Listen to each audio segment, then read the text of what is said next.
Ladies and gentlemen, boys and girls, children of all ages, welcome to Sox On Tap.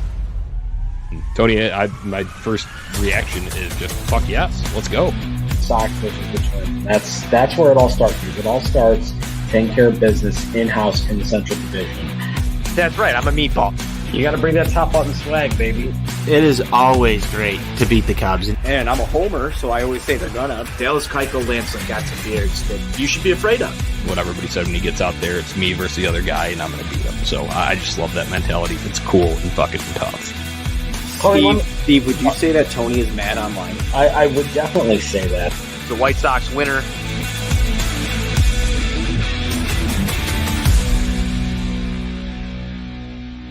White Sox fans, welcome in. It's the Sox On Tap post-game show. Hope you've got your misery beers ready. It's Jonnie and Sean alongside Sean Roberts discussing White Sox being back to bad. Sean, I see you got theirs too. We're in need of today, man. Yeah, it's doing the show outside today, so very excited doing it from my patio here in beautiful Des Moines, Iowa. But had to call an audible. Podcast studio is being the roof is being worked on currently, so it is unusable. So it's like you'd rather get like a little bit. It sounds like ballpark noise. That's why. Yeah, you got ballpark noise. You it's either that, or you're gonna hear fucking drills whirring. That's right. Like That's right. Or you're gonna hear. I mean, it's kind of like you're on a golf course in a sense too. You got birds chirping in the background. Yeah, right. You got cars driving past. It's all that fun stuff. Yeah. But, so that might be the only pleasant thing that you get out of the show. It's bad. It's bad. Okay. As me and Buzz like to say on this show, dude. White Sox fall today by a score of 5-2, extra innings. Dropped to 7-11 overall. Now 1-8 versus AL Central. Those numbers irk me to no end there, Sean. But the manner in which they lost this one too, because they very well should have won the game, and they could have won the game even after not executing completely properly. But just some mistakes late that really grind your gears. Sums up the season, right? Sums up the season so far. It's you get a glimmer of hope. You're like, oh, we're gonna turn it around here. You're able to get to extra innings somehow, some way. It looks like Bummer might be able to get out of it in extra innings after he does all the damage himself, and then boom, pass ball. We're down 3-2, then base hit. Now it's 5-2, just like that. And then the wind just gets sucked out of your sails. I think I even said in the group chat, I go, LOL this, or like LOL Soxy, right? It just screams 2022 White Sox. Yep. And you know, we were talking something before it's always something, right? Like it's always something. When something's working, something's not working, and when the other thing's working, the other thing's not working. And this team, even when they were 6-2, it all wasn't being put together yet. And my fear is, Johnny, is right now it's the offensive struggles. That's what everyone's pointing to. And yeah, it's there. It's obvious. And we can get into that a little bit as well. Yeah. But it was like I said, we all know how this is going to work, right? Because this is just what happens. And it's, I know every fan base goes through it, every team goes through it, but especially it's magnified when you have the second best odds to win the World Series. And the way this year is going so far, right when the offense is going to turn, right? Like this team is going to hit. They're too talented not to.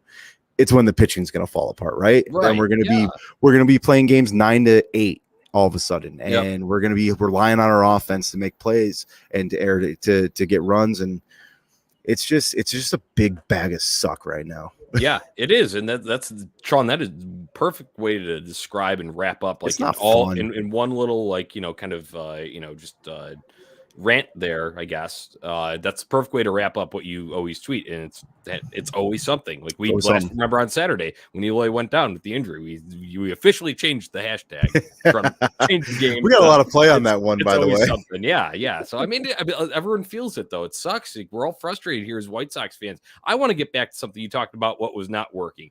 And that was the bats. And I know we were going to go and expound upon it, but the White Sox made life way too easy on Brad Keller today. They made him look like a Cy Young winner. They made him look like, Cy Young himself. Hell, mostly quiet. I mean, there was up until a point, they ended up finishing with 5 hits, but for a while they only had 2 there. Couldn't do anything with it. And even then, they pissed away the opportunities they had because those 2 hits early on came early in innings, whether one with no outs and then another with just 1 out. So they didn't do that. And then they also, one thing that just is beyond me is them being so impatient at the plate and not willing to take any walks. That's what really frustrates me, because even if the bats are going, and when the bats, especially when the bats are going cold, you should take the bases that you can, and then, try to put the ball in play and see if Try they and manufacture a run. See if the opponent fucks it up. They might give you some help, or you might, just like you said, manufacture. You might get a guy on, and then maybe one hit, bloop goes through, and then you get a wild pitch, a pass ball, like what happened to Reese McGuire in the extra innings for the Royals to score that ultimate game-winning run. I wish they would take a page out of Yasmani Grandal's book, and I know he's not doing, what he should so far this year either. But from last year, if you remember the stretch, I think the knee was bothering him a little bit early on, but he knew he didn't have all of the jolt in his swing yet. So what did he do? He took like 9 walks in that Red Series alone. You remember that? But there's a lot to what you just said right there, and with this team, and it all comes down to approaches, right? And Yasmani Grandal's approach, even right now going through his slump that he's going through, is still a good approach when you look at the grand scheme of things. He's not swinging at really, he's taking pitches, he's not swinging at terrible pitches, he's not finding his groove swing wise, right? But you look at everybody else is so swing happy. Look at Tim Anderson. Now it's hard to get on Timmy because Timmy's hitting over 300, right? So we can sit here and all day and say, oh, Tim's got to take more pitches. And today he did. If you look at Tim Anderson's at bats, he was working counts a little bit and he was taking more pitches. But it's everybody else. I mean, I've been adamant in our group chat over the last week about Jose Abreu. And don't get me wrong, I love Jose Abreu. Man's going to have a statue at the G spot and deserves it. His at-bats over the last week have been absolutely abysmal. And what he's swinging at stuff that he doesn't swing at usually, and you can tell he's pressing a little bit, but he's swinging at stuff that he doesn't swing at usually. He's hitting these weak ground balls to third base and shortstop, and he's not driving the baseball. And that goes for the whole team right now, right? Basically, like outside of the home run that he hit in garbage time on Saturday is right up your alley. What you're it's been bad, and you could also look at the defensive side of things, right? Like at first base, it's been bad, right? So, and I'm not one to ever do this, but I'm going to suggest. And we need drastic measures here, so I'm all for it. I'm open. I know it's not going to happen. I know it's not going to happen, but I do think Jose Abreu on the offensive and defensive side needs to take a game or two off. Yeah, sit him. At least one could do him well. Because he needs to clear his head. Because when Abreu's clicking, this team's gonna click at some point. They need their leaders to lead. It's a theme that I've talked about on here the last few. And guess what? If that's what it takes for him to take a day off, and sure, people would probably be pissed about seeing the lineup, but people on White Sox Twitter over it. But he needs to. If you look at the grand scheme of things, what good is he doing on the field right now for us? Yeah, I mean, there was a period before this kind of like stretch where he was just hitting it hard, but like right at people. So like that's like, it's like okay, like hopefully those find hold. But unfortunately for us, like I said in our group chat today, we're only allowed like one that's allowed to find the grass a game, hit it like really hard, like so we're not even getting that bad luck isn't correcting yet. And then on top of it, then he goes into a mode where he struggles like that both at the plate and at first base. It's bad. I think from the offensive side of things, you gotta go put Vaughn at first, right? Like that's the advantage of having a guy like Andrew Vaughn or even Gavin Sheets. Yeah, Sheets. One of those guys go to first base. You can move Pollock to left or center, whatever the case is. Engel, if Luis Robert decides he's ready to come back, which it looks like every day we've heard, hey, he's going to be ready tomorrow, and then nothing. Yeah. I can go on a tangent. Go ahead. Continue. No, he needs to sit a game. He needs to, and he needs to regroup. He needs to reset his mindset.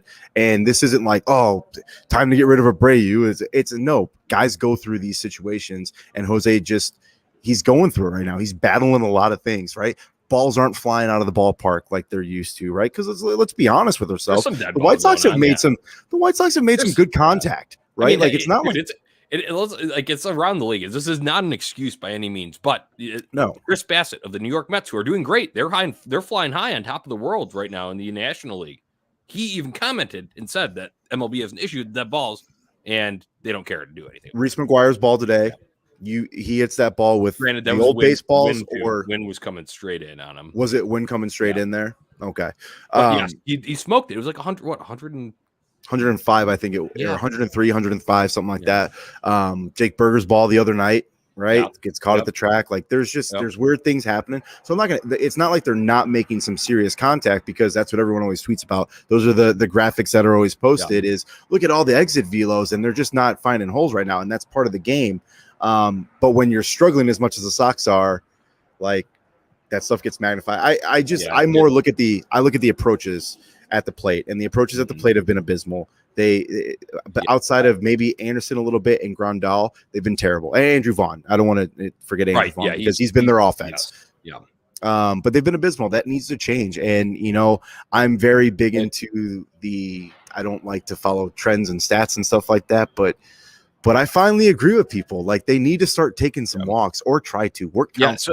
There's a stat, I believe, is from P. Knowles from Sox Machine. He had the stat out today that total walks in this 3-game series, the Royals took, I think it was 28. Granted, there was an 11-walk game mixed in there, but 28 to 5 total for the White Sox. That cannot continue. Like I said, you need to get these guys on base. I know Tim Anderson is a free swinger, and most of the time, especially when he's leading off the game, he's going to go up there and be free swinging, but he needs to realize that he is a threat when he gets on those base paths, just because of how fast he is. And unfortunately, Luis Robert's not there to back him up, to be that guy that, if he gets on, then he can be the base stealer and whatever. And, you got to use all, you got to, if stuff's not going to start going our way, just straight up like with the bats, then A, we need to just correct the fundamentals in the field. And then B, use the other tools at your advantage. We have some fast guys, but in Luis Robert, I would hope returns for this weekend series versus the Angels. That was one little tangent I was going to go on. They're waiting. They're saying, "Oh, it's cold, and we don't want to risk anything." Well, it's going to be cold in Chicago for a while. I'm sorry, training staff. It's going to be cold in Chicago for a while. You might have 3 to 4 more weeks. Get them some insulated Under Armour, long johns, and literally put fucking heat pads in them. I don't do what you have to keep the legs literally warm. Like I don't know, like figure it out. You play in Chicago. In April, like what I'm seeing here. You know what I'm seeing here from you, Nani? What I'm seeing here from you is just it's just a ball of frustration, right? Yeah, it is. It's everything. Any topic that we talk about today, maybe outside of Andrew Vaughn, is going to be a frustrating topic. I think Michael Kopech can get a pass here. Yeah, because I do want to get. Kopech pitched well today. Yeah, I do want to get into him a little bit. So let's transition to that, because I think you and I could go back and forth. And come up with new complaints or right. Nitpicking of certain aspects of things here. But with Michael Kopech today, let's get his line out there. It was 5 innings, 3 hits, 2 earned runs, 4 walks, 3 strikeouts. So obviously you look at that and you're like, okay, he didn't have his best stuff, and that was evident. Obviously a little slippage on the mound in that landing spot in some of his latter innings there, but he battled. And he gave his team a chance to win. So when he comes out, you're only at a 2-0 deficit there. I like what I saw from him, and I like what you say too. You'll take that any day from him, because he's putting you in a position to win. Yeah, and what I meant by he pitched well today was the fact that he was able to battle. Right. What do we always listen to for years from the great Hawk Harrelson when a pitcher was struggling out there? You better have a plan B. You better be able to figure something out and be able to battle through this. And he did that today. He had a plan B. He didn't have his A stuff. He wasn't hitting his spots like he has been all year, but he was able to battle through some situations. He was able to leave anytime a pitcher can leave a game and it's within striking distance, and being down, is it 2-0? Yeah, being down 2-0 when he exited, that's all you can ask for. Now, with the White Sox offensive struggles, it was like I've said, being down 2-0 feels like you're down 15-0, right? Like, because you're just not getting the offensive production.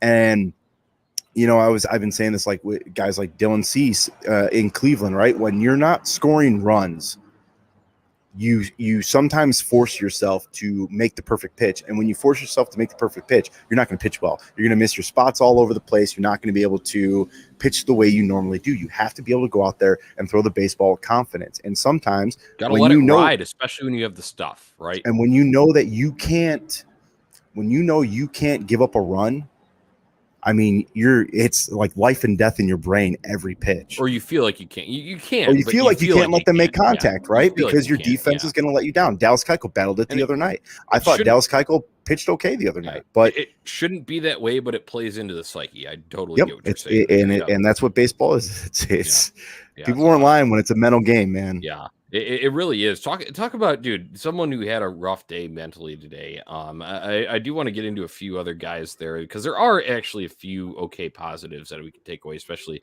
with Tanner Banks and Jose Ruiz. I do want to mention those guys before I move on to this. But hey, talk about Reese McGuire, going from the almost hero to the absolute GOAT of this game, because in that, what was it, the 8th inning, after the White Sox had added on the second run to tie it, via the A.J. Pollock sac fly, Reese McGuire hits that ball that we had talked about earlier with the wind, blowing straight in and the, high exit velocity.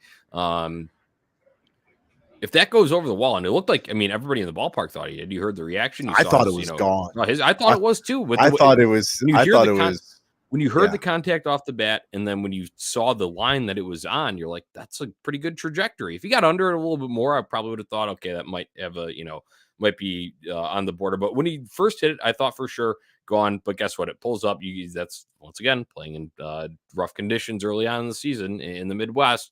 That's what you get. But if that one goes over the wall, he's the almost hero of this game, because that's the game-winning home run. As long as your bullpen's able to lock it down in the 9th inning. But then comes back out. That doesn't, that's not the case. White Sox go on out of that inning, tied 2-2. Feel like still got a chance once again, but then, unfortunately not helped much by Aaron Bummer with the walks to kind of set this situation up. But looks like they got crossed up on signal, Sean. Lack of concentration. When you're talking about the extra innings, or it could have very well just been a physical error, a mental error too. Lack of concentration by Reese behind the plate. I saw him because I watched the game, on the dugout at the end. Yep. When he tossed the Gatorade cooler, and rightfully so, he's frustrated just like all of us are here. But just shows you how close it could have gone. We would be saying this would be Reese McGuire's first major big thing that he did for the White Sox, especially at a crucial point if that ball goes over the wall, right? It's the little things, man. It's the little things. Now he's probably beating himself up over that all night. And he's battling it mentally. And this is why baseball is just such a cruel game, right? Yeah. Baseball is such a cruel game because you could sit there, you could be almost a hero, right? Like you get the RBI or you get the whatever the case is, and then the next inning you go out there and you let a pass ball, the winning run comes across the plate. Now you're battling that. He's going to sleep on that all night. He's pissed off, and along with the rest of the fan base, right? But that little moment, lack of concentration, it hurts you. Yeah. Now it's just, but it's the story of the season so far, right? Like, you know what, John, I got a good way to sum this up. Baseball will beat you to hell and then show you the other 8 circles. That's a good one. You're not wrong though, but like, it's just, it's the story of the year. It really is so far. And it's one of those things, like, I'm constantly battling this, Johnny, like battling the fact that we're only 3 weeks in, but it feels like we've gone through 6 months of just awful baseball. Yeah. And it's sad. It's depressing. It's not fun. It's not enjoyable. It's funny. I sit here and I see the commercials on NBC Sports Chicago with Len Casper being the voice, going like, "You got to get to guaranteed rate field. It's a blast," and this and that. I go, and I know this is preemptive stuff, but it's like I'm sitting here going, what about this is fun right now and can't miss? Like honestly, it wasn't. If I didn't bleed black and white Sox, I could go without watching this stuff, honestly. And it's not fun. It's not enjoyable. You see it. It really is. And it's sad, man. It is sad. It's disheartening. You go into every day, and as soon as the first run is scored by the opposing team, we go, oh. Yeah. You get down in the dumps. Yep. But that's really what it is, right? Like, as soon as they got up 1-0 in the first today, Kopech gets that, and by the way, leadoff walks, they need to stop. But everyone knows that. It's just right away your head goes down. Yeah. And if our heads are doing that, imagine what the team that can't buy a base hit is doing. Yeah. Yep. Right? Imagine the team that can't field the ground ball is doing. Yeah. Imagine the pitchers guys that are really like, pressing, yeah. imagine the pitchers that are sitting there going, I can't give up a run. Well, I just gave up one in the first. We're screwed. And that's just, it's the mentality, it's the energy. And let me ask you this, Nani. The vibes are bad. The vibes and morale are at an all-time low right now. Yeah. Like, we're talking like back to 2018, 100 loss season. 2017, 2018, all that shit. Have you seen, and this team right now, when they show shots of the dugout, when they show and granted, like you go one of your last 8 or one of your last 9, whatever the case is, like obviously that's not fun. It's not enjoyable for anybody. But remember last year, and even in 2020, guy gets a base hit, guy gets a double, the whole dugout's up, they're all going nuts. Like, it's fun, right? Like, it's personality, it's a great time. I'm not seeing any of that this year. No. And all right, so I think it was Tony that brought it up amongst our chat, Sean, and he was talking about guys like Billy Hamilton, Brian Goodwin, and how they were great clubhouse guys, especially for that kind of stuff. The good vibe guys. Right on this topic when you're talking about dugout shots, when you like look at it and what you see in there. They're always at the top of the dugout. Right. And I just want to know why the new guys that are in there, why an AJ Pollock, why a Brian Goodwin can't bring that. I know you had talked about you liked his fit from a culture standpoint, but I'm sorry, someone needs to be the Energizer Bunny in there.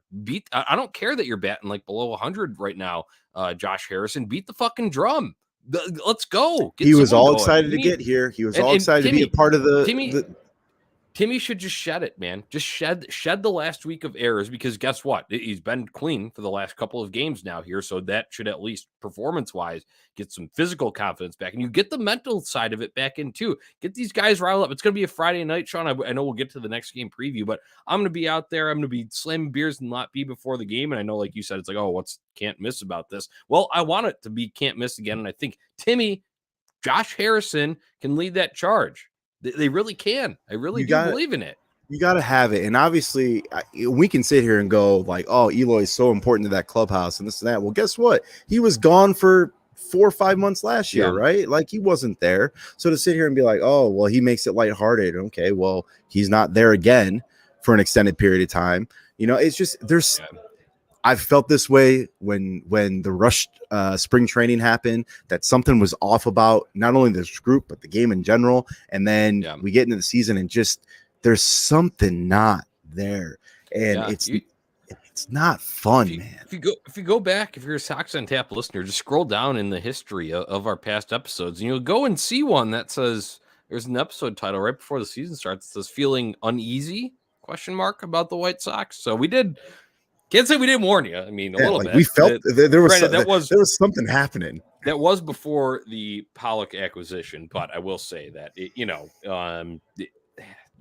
just didn't feel like the same. And maybe that was, perception and all that kind of stuff going in, and maybe the expectations being a little bit higher and us not feeling like we can live up to them. So obviously not playing up to them right now. But we'll see. It's going to be what are you made of over these next few weeks, because I think it's a 50-game stretch. Better get it figured out quick. NWI Steve has a article coming out very soon on tapsportsnet.com. Make sure you go and check it out very soon. It'll be out talking about the gauntlet schedule that's ahead when we're talking about White Sox playing competitive teams, because it's been fairly easy when you look at it in comparison to start the season in terms of schedule strength. The easy part, we just completely torched ourselves on. Yeah. So right. Yeah. Sean, I want to hit on one last hot button issue here before we move in and look ahead to the weekend, because we could, like I said, we could probably sit here and do this for like 3 hours. Is it NBC Sports Chicago? Because I got problems. Well, yeah, we could do that too. But I just want to talk Aaron Bummer here, and this guy's such a polarizing figure. I think the results aren't there for both where he wants him to be, and obviously where the fans want it to be, where the team wants it to be. But in it start the 9th, and he hits first guy, and you think, oh, here we go again. Well, then guess what? He does what he does best, and that's inducing ground balls, or at least what he's supposed to do best. He does that for the 9th inning. You're thinking, okay, great, like that's awesome. You got the 6-4 force, and then the 6-4-3 double play, both on kind of weak dribblers there. And then comes out in 10th, and yes, don't get me wrong, Reese McGuire deserves blame for that pass ball that happened. But guess what set that up? You already have the runner on second. That's no fault of his, but he walks the leadoff guy, which he has been so prone to doing, and he strikes out a guy. Okay, thinking okay, and then no, goes back, walks the next guy, and that was a lefty too, I believe. So that should be his perfect matchup, right? I believe it was Benintendi? Yeah. So walks him, and then that's when then he strikes out a guy. Pass ball happens after that. Yeah. And then wheels come off. 2 RBI single there. And then he's pulled from the game. Thoughts on him and McGuire here? I just want to, because that was kind of like the pivotal point of the game when you're talking about he had a chance but couldn't execute to get it done. So with Aaron Bummer, like he hasn't been good this season at all. Been really bad actually, and I think the vibes go tremendously down when he's entering the game. I think Tony was at the game today and said, "Oh, Bummer's warming up," and it was like, "Oh, okay, that's the route we want to go today. All right, let's get Soxy." And then he comes in, starts struggling, able to get out of it, right? And from a pitching standpoint, someone that needs to build confidence, right? Like Aaron needs to build his confidence back up. I don't know if I'm good with him going back out there to start the 10th because of the fact that he's battling a lot of things. He was just able to get out of the 9th inning where things were looking bad, but he was able to do what he's supposed to do and get a ground ball, double play, and get out, right? Confidence is up. Instead, now he goes out there, he's walking people, he's a pass ball, you give up the 3 runs, and now what happens, right? Head back down. And now he's battling that mentally. I don't know if I would have brought him out there for the 10th. To go into the 10th inning, I can live with him walking the guy to get on first base because you're already battling with someone on second. At least now you have a chance for a double play, right? Like you keep him in there. He's a ground ball pitcher. You get a ground ball. Yeah, you got a guy on third, but you got 2 outs now, right? I don't think when the bases get loaded, I keep him in. Right. But at the same time, right? We got to come here. He says, Nathan says, is it TLR? I think he was talking about the clubhouse thing here, but then we're talking decision making here. It's, was Hendricks available? And afterward, they said they didn't want to, ideally didn't want to go to him today, and wanted to wait for a safe situation. So this kind of coincides with your point. Said, would this be a situation to bring Hendricks in there or just give him the 10th to start with? I don't know. I don't know, man, because here's the thing, Nani. I don't know who's available and who's unavailable every single day. Like you sit here and I was sitting here bitching about Jose Ruiz coming in and the 8th inning there. I'm like, we're supposed to have super pen, right? Like this is supposed to be everyone bitching about how much money we've spent on the bullpen, but yet the guys that we've spent money on aren't pitching in the biggest situations in games. So we have guys like Jose Ruiz who's supposed to come in the 6th inning. I'll give him that. And that's what I said. I go, now he's going to shove it up my ass because I sit here and rip the decision to bring him in the 8th inning, and then he gets out of it with no runs. But to be honest with you, when he's coming in the game in the 8th inning, we're sitting here going, how much money was spent on this bullpen? How much is this bullpen supposed to be locked down, like super pen, this and that? And we're relying on Jose Ruiz to come in the 8th inning in a 2-1 game against a team in the division when you're battling trying to pick up W's. Like Jose Ruiz to me is a guy you bring in the 7th or 8th, like we've seen when you're down 6-1, right? And you're just trying to get out of it. Or you're up 6-1, like you're trying to get out. And I know Tony plays this whole thing where it's like, I want to see what guys have early on in the year for situations. Well, we saw what he did last year, right? Like we saw it, and he failed at it. And so I don't know, man. I don't know. What do you do? What do you do? Well, I legitimately don't think Hendricks is okay as he says he is. I don't. No, because you would have seen him. You would have absolutely seen him. He fucked something up when he slid on that tile in the dugout on Sunday. So I just wanted to get back to that. So everybody complains that Williams should have come out in between those innings up in Minneapolis. Well, guess what? Try taking that guy. You're gonna have to physically remove him with a fucking forklift. So guess what? He stayed in, whatever, maybe tweaked it further. And now it's, he should have brought him in today. Well, guess what? The back's still not fucking right. So that's where it's not to be a defense of Tony La Russa in any means here, but it's just that I think you're going to bring in your expensive closer who's battling back spasms in 25-degree weather, or whatever the case is. Like, he said, like Tony La Russa had said, possibly in a save situation there, but these are just hypotheticals at that point. It's like they talked about last night in the game that you won yesterday afternoon. It was that we had Bummer and Graveman ready, right? And Graveman was out today because he pitched yesterday. And they felt riding with Graveman is the right answer. And guess what? That was the right answer because he's the fucking gravedigger. So he's the one guy that gets it done. So I'm glad that they used him to secure a win. Obviously, I would have liked to win today, but I think Aaron Bummer just has some better control on the shit. We're not in the situation where Reese McGuire, and I do not want to deflect blame because Reese McGuire straight up missed that. Yep, it's physical and mental and I think Reese would be the first one to tell you. You can tell in his reaction in the dugout, when he slammed the Gatorade cooler knew. He'd be the first one to tell you that this was on him. So, yeah, man, I don't know what you do in that situation. I don't know because you're sitting there. Who else do you? Matt Foster, right? Because he ended up warming up in the pen and all that. Like when you get into the situation, I listened to Tony's press conference a little bit after the game. Where the fuck is Joe Kelly? That's what I want. Yeah. But like that's why Joe. But like that's let's call it. That's why Joe Kelly was brought in for these situations, right? Yeah. They were supposed to have. If Liam can't go for whatever reason, you can go Joe Kelly. Yeah. You can go Graveman. You can go Bummer. Well, guess what? Bummer's been shit. Graveman just pitched yesterday. You're out of options, right? Because Kelly's not there and Liam's unavailable. You can call it what it is. Like he could have came. No, he was unavailable today. That's what I'm going with too, man.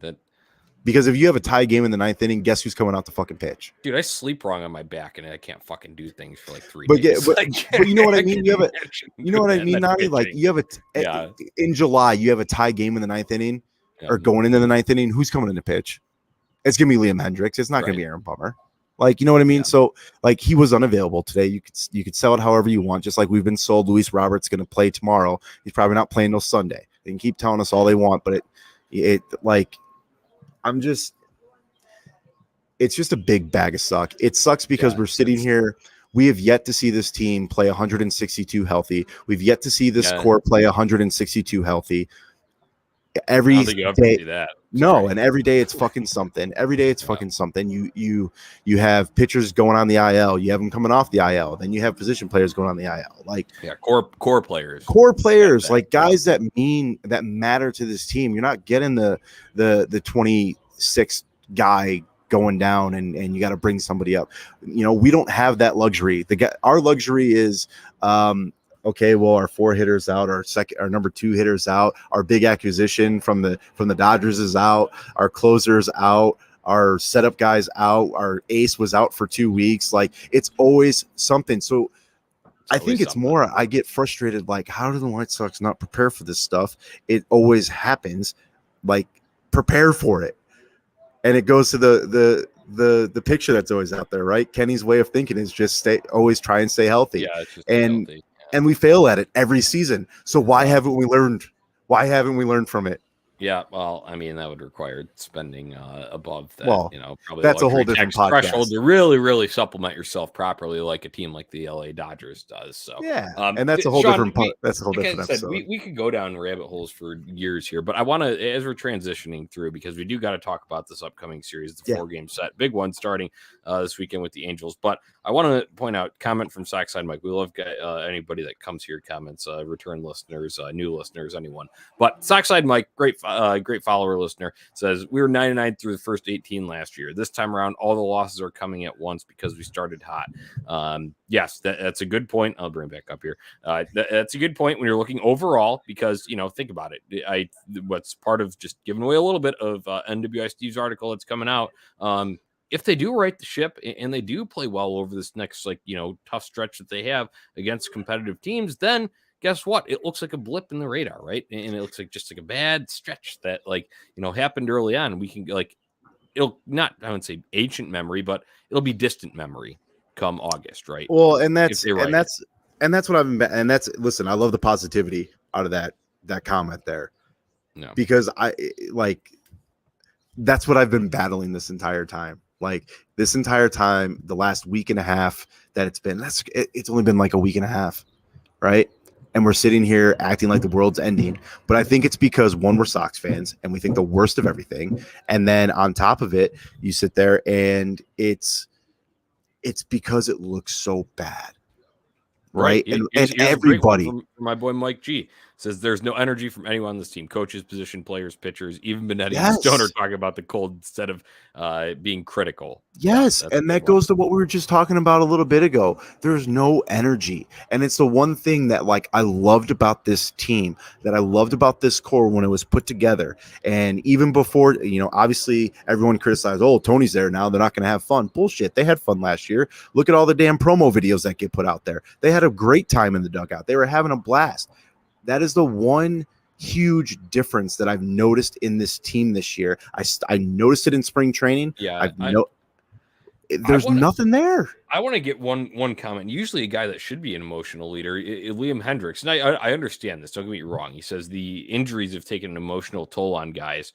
I understand that. Don't get me wrong. You feel down like when Eloy went down. I was with a bunch of the guys from on tap on Saturday when Eloy went down. Yes, the whole like room sinks, but you need to pick yourself back up. I'm sorry, you can't sulk about that and just like use that as an excuse. It's time to, like I said, Timmy, fucking Josh Harrison, light a spark. Just do it. Someone's got to do it in that dugout, and that will fix some of these issues. Timmy, at least I hope, or at least give you a chance to. Timmy, you're my favorite player, and I love you to death, man. And I'll go to war for you. But like, you want to be the dude? You want to have the YouTube series? Yeah. Play have some. Right? You got you now. You need to be the Tim Anderson of bat flipping and all that. Yeah, there needs to be a damn spark. Yeah, I see another one here from Nathan. Says we need a fight like Mets Cardinals game to get us going. Hey, the hockey guy in me loves that little scrap. Is he wrong though? Is he wrong? Right? Like anything could work at this point. Who knows? I don't care. You don't know until you try, right? Yeah. Throw at somebody, bat flip something. I don't care. Throw at somebody that'll get the White Sox out. I don't care, Nani. There's no any life right now. And the thing is and I know people can sit there. Well, yeah. Would you have life if you've lost 1 of 9 or whatever the case is? It would be a battle, but somebody on that team needs to take the earrings that they got all pierced in their ears, throw it out the window, and go. It's time to be cool and tough and do something. Yeah. Which, by the way, have you noticed that? Nothing against pierced ears, but everybody on the team's got them. Yeah, I know. Even Jose Abreu. I wonder. I feel like they would get like fucking ripped out, like if I slid wrong or something like that. But whatever. That's besides. I pick up on weird things. Yeah. All right. We got all right. Last suggestion to get the boys fired up. Sockside Mike chiming back in with someone needs to start flipping Gatorade tables in the clubhouse and start screaming. Yeah, Reese McGuire. Reese did start in the dugout, so hopefully that carried down to the clubhouse and hopefully he turned around and said, "Guys, that one's on me. I fucked that up. There's no way we're losing tomorrow, and then let's go." When do we get the report, Nani, of closed door clubhouse meeting? I don't know. When's that happening? Too soon for that, right? Like it's got to be. Yeah, I think depending on how this Angels maybe in a couple weeks. Yeah, I don't know. I can see. I mean, if you really skid through this weekend, it could definitely be coming. I know it's a 4 games. So they don't like they have Monday off or something like that. But I can see if they get to Monday and there's no wins from the series, then that might be earlier than you think, Sean. But let's get on to this Angels series and talk about it. Like I said, I will be doing my best from a fan's perspective, from Sox on Tap perspective. I'll be out at the game Friday night. Friday night, pretty rowdy. Can't get, even though it's 6:10 instead of 7:10 start. I would prefer the 7:10, but whatever. We'll be out there, be drinking beers. We'll be loud from the 149, and I hope that can bring some energy. So I'm doing my part. Do it. What are you going to do to help the White Sox turn around here? Follow on my phone. That's what I'm doing this weekend. No, it's good. Girlfriend's. Oh yeah, that's right. Side of the weekend, so I'm booked up all weekend long. So it's either going to be a blessing in disguise. Here's what's going to happen, Nani. The Sox are going to win 4 straight, and I'm going to barely watch. Be allowed to watch the rest. And then I'm not going to be allowed to watch until they lose again. So here's the thing: willing to sacrifice that. I'm willing to sacrifice that for Dubs. All right, yeah. So there you go. You're willing to make the sacrifice as long as it results in White Sox winners. I like that. Sean, let's look at the matchup real quick here. I know we've talked a lot about morale and kind of energy here, but a little bit of kind of tactical stuff here. Lucas Giolito taking them on. That does make me feel good. I thought he looked good, even though it was just 4 innings on Sunday when he returned to Minnesota. Noah Syndergaard Thor taking the bump for the Angels on Friday night. Should be. This is what you want, man. This is what you play for, right? These are 2 teams that should be competitors in the American League. Who's going to rise to the occasion? I hope it's not. You better come out with a little bit of to you. It's a Friday night game, like you said. It's a G spot. Friday nights get weird. Saturday nights get weird. Like, hashtag fireworks for Tony, right? That's what we need. We need him. We need hashtag fireworks for Tony. It sounds like a charity case, but that's what we need. But seriously, like, you got to come out. It's a Friday. You got your ace on the mound. You're at home. You need a big win. This is where Lucas needs to step up. We were talking about guys that need to step up, right? Yep. Like Timmy, Abreu, whoever it is. Someone needs to take ownership and leadership. And if it needs to be Lucas, we need a Lucas outing of Game 1 of the 2020 AL wild card, right? See it in his eyes. Like, get out there and go, I need to be the dude right now. I need to be the guy. And I think Lucas can do it. You get him on a Friday night. Someone needs to light a fire under someone's ass. And I think it's going to be Lucas. And that's what we need. That's what we need in the worst way. All right, yeah. I'm going to talk about someone literally lighting up the scoreboard, and that's Gavin Sheets tomorrow. My pick to click. Lefty bat versus Syndergaard. Okay. Hasn't faced him yet, but, man, we need it. And he is one guy who can absolutely pull a ball into that new Miller Lite section there in right field. So I'm going to go with that. I don't think I've picked Sheets this year, so it's my time to ride with him. Who you got? I'm going to go Lucas. Yeah, I'm going to go Lucas, right? That's a very set the tone pick of you. Listen, Lucas he needs gets to go out there out before any bats do, so that's a set the tone pick. Lucas needs to go out there tomorrow night. Hopefully, a nice little raucous type Friday night atmosphere at the G spot. Has a fire lit on her ass, and he sets the tone for the comeback of the Chicago White Sox. Right? Enough of this bullshit. Enough of throwing games away. Enough of no offense. Like, it's time. It's time. Lucas Giolito. All right. I love it, Sean. That was a good way to kind of bring the energy level back up here. So morale's got to be high, man. Yeah, listeners, we thank you for riding through this. We're just trying to vent on the topics that are presented to us by this team. So hopefully we did a good job covering most of them. I know we could go hours here, but that's all the time we've got for today. So before we get out of here, make sure going to ontapsportsnet.com for all your Chicago sports literature and podcasting needs. You can give us a follow on social media at Sox On Tap and at On Tap Sportsnet. Go subscribe, rate, and review on Apple Podcasts or wherever you listen, because that's cool and tough, as my guy Buzz likes to say. John, I've only got 3 departing words. I mean, they could be like 0 and 161, and I'd still say it. White Sox forever. That's right. White Sox forever.